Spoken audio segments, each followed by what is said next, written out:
Hey, this is Pastor Dave, and this is your Monday Mojo. Hope you had a great weekend.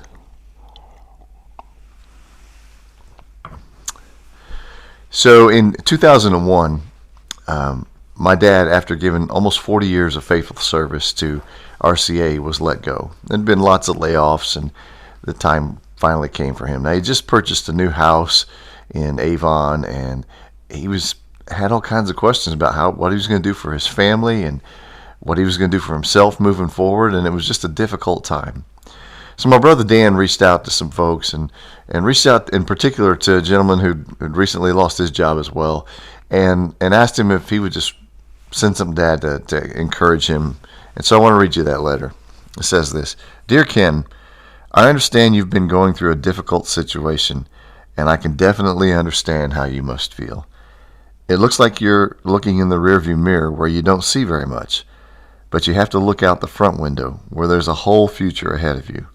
It's not easy to do, but things will happen that will make you glad you have the chance to do them. Hang in there, and best wishes. Sincerely, Bob Knight from Texas Tech.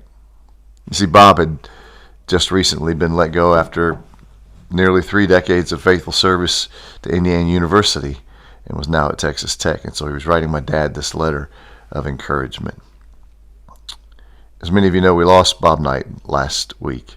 And there's been lots of things written about him, and lots of people have said some very kind things, and people not underplaying his bit of a caustic personality sometimes.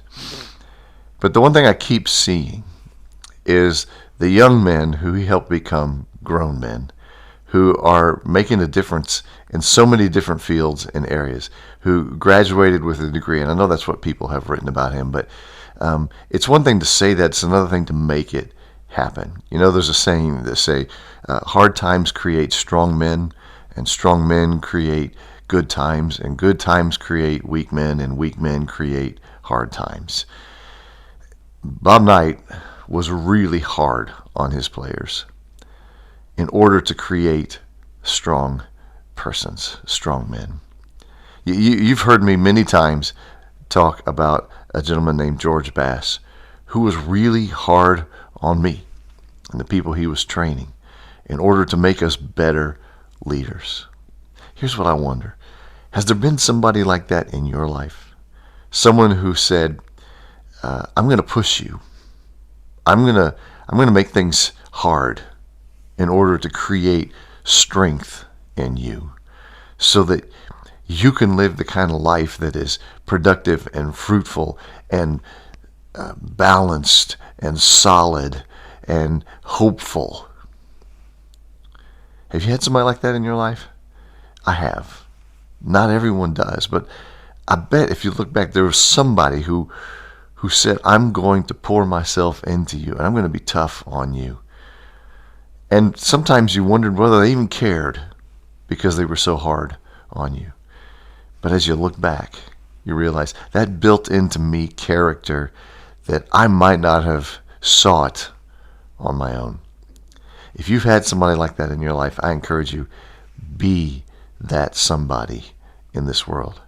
The more I think about it, the more I realize that's really how our culture stays strong.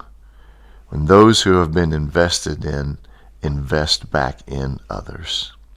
So, for all the things that he wasn't, there were several really good things that Coach Knight was, and I'm thankful that he sent my dad an encouraging letter. Of all the people that must have been reaching out to Coach Knight at that time, he took the time to personalize the letter to my dad. He had a vision and a goal for what good life looks like. And I think we all kind of have that, but it takes commitment to it. No matter what people say about you, no matter how you go about doing it, to build into people. So, if you've had that person in your life, be that person in someone's life. Anyway, that's your Monday Mojo. Hope you have a great week.